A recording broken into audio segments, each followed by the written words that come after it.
Chapter 2 and Song 2 Summary. Philosophy's argument is that good is always powerful, and so evil is always weak. She develops this argument from two sides. First, since all people seek happiness and only the good attain it, they alone have both will and capability to attain what they seek. Secondly, since a person who can accomplish what his nature fits him for is stronger than someone who cannot, a good man who seeks happiness the way nature has designed, being virtuous, is stronger than the wicked who seek it piecemeal and thus cannot find it. She continues to support her argument with several other points. Evil people are weak, paralyzed, and unable to obtain the highest goal of reality, either ignorant of the good or deliberately following vice. In fact, wicked people do not exist at all, because to do evil is to abandon one's nature. Evil people have power only to perform evil, which cannot help you obtain the good, and so is not desirable. But since all power is desirable, power to do evil is no power at all. Chapter 2. Then I gasped, "Your promises are stupendous. Still, I have no doubt that you can keep them. But please, do not keep me in suspense after raising my hopes so high." "First, then," she began, "you must learn that the good are always powerful, while the bad are wholly destitute of strength. The first of these truths proves the other, for since good and evil are opposites, if you can clearly see that good is power, you will also see the feebleness of evil. On the other hand, if you can clearly see the frailty of evil, you will also know the strength of good. However, to make my conclusion more convincing, I will pursue both paths and prove my statements first in one way and then in the other. For someone to act, he must have two qualities, will and ability. If either is missing, he cannot do anything. For if someone lacks will, he will not even try to do what he does not want to do, and if someone is unable to act, his will is useless. And so, if you see anyone wanting to accomplish some goal, but completely failing to do so, you cannot doubt that he lacked the power of getting what he wished for. Why, certainly not. There is no denying it. Can you, then, doubt that when someone accomplishes what he willed, he had the power to accomplish it? Of course not. Then, in respect of what he can accomplish, a man is to be counted strong, and in respect of what he cannot accomplish, weak? True, I acknowledged. Then, do you remember that in our former discussions, we concluded that people set their will entirely upon happiness, though the means of pursuit vary? I do remember that this, too, was proved. Do you also call to mind how happiness is the absolute good? And so, when people seek happiness, they are always ultimately pursuing the good? I do not so much call it to mind as keep it fixed in my memory.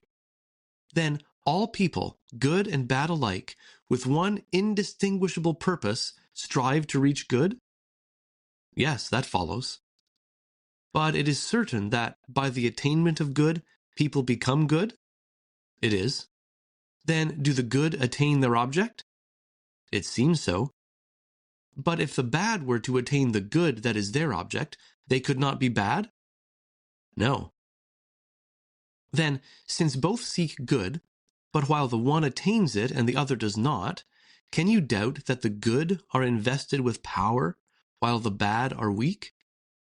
If anyone doubts it, he is incapable of reflecting on the nature of things or the consequences involved in reasoning. Again, suppose that two people are trying to carry out the same natural function, and that one of them successfully accomplishes it by natural action, while the other is completely incapable of that natural action, and so does not fulfill the function, but tries to copy the one who fulfills it. Which of these two would you call stronger? I guess your meaning, but would like you to make it clearer. Walking is man's natural motion, is it not? Certainly. You do not doubt, I suppose, that it is natural for the feet to fulfill this function? No, of course not. Now, if one man who is able to use his feet walks, and another who cannot use his feet tries to walk on his hands, whom would you call stronger? Go on, I said. No one would question the fact that someone with a natural ability is stronger than someone without it. Now, both the bad and the good aim at the supreme good. But the good seek it through the natural action of the virtues, while the bad try to attain it through fulfilling all kinds of desires, which is not the natural way of attaining good. Or do you think differently? No. Instead, I can see one further consequence, for from what I admitted, it necessarily follows that the good have power, and the bad are powerless. You are thinking ahead now. According to doctors, that is a sign that nature is at work, curing the disease. But now, since your mind is so nimble, I will heap proof upon proof. Look how obvious the weakness of evil people is. They cannot even reach that goal to which the aim of nature leads and almost forces them toward. What would their plight be if this mighty, nearly irresistible help of nature abandoned them? Consider also the depth of the powerlessness that incapacitates the wicked. The prizes they fight for are not light or trivial, but they still cannot win them or hold on to them. In fact, they fail to reach the summit and crown of all things. Poor wretches! They fail to acquire what they sweat for day and night. And here also the strength of the good becomes clear. For just as you would judge him to be the strongest walker, whose legs could carry him to a point beyond which no one could advance, so you must call him strong in power, who attains the goal of his desires so completely that he desires nothing else. An obvious conclusion follows from this. The wicked wholly lack strength. For why do they forsake virtue and follow vice? Is it because they do not know what is good? Well, what is weaker and feebler than the blindness of ignorance?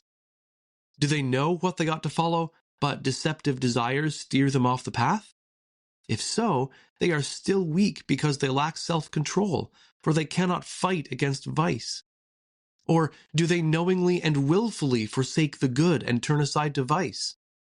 Why, at this rate, they not only cease to have power, but cease to exist at all. For they who forsake the common goal of all things that exist also cease to exist at all.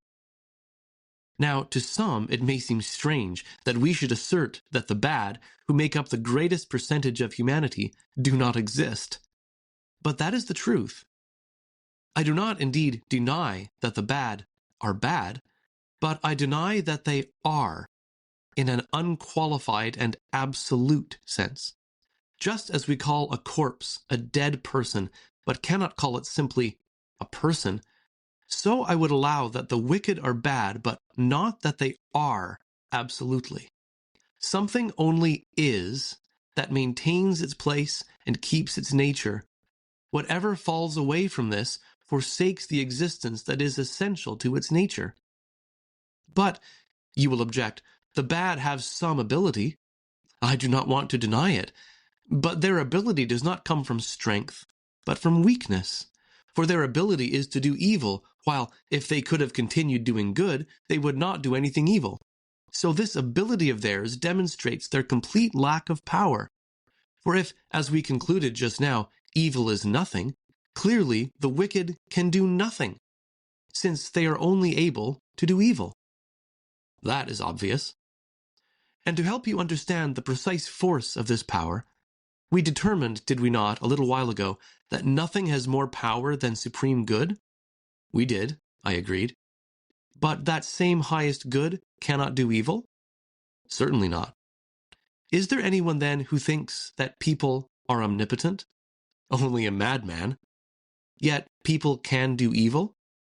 Yes, but I wish they could not.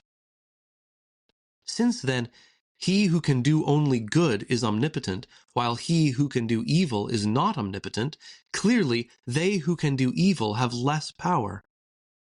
Consider this also.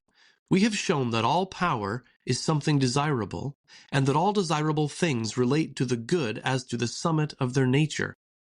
But the ability to commit crimes cannot be related to the good, and therefore it is not desirable. And yet, All power is desirable. This shows clearly that the ability to do evil is not power. All these considerations exhibit the power of good people and the undeniable weakness of bad people, and confirm Plato's judgment.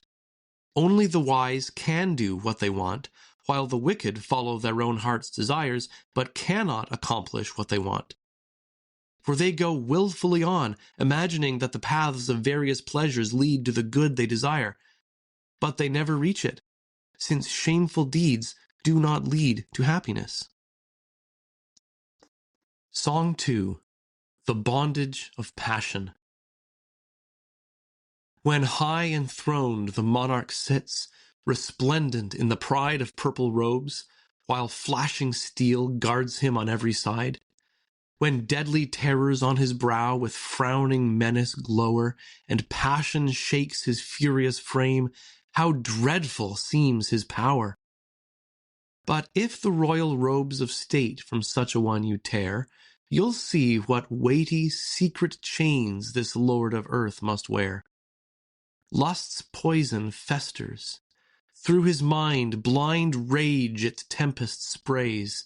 His heart by sorrow is ensnared, and empty hope betrays. Then you'll confess, this hapless wretch whom many lords oppress does never what he wants, enslaved in utter helplessness.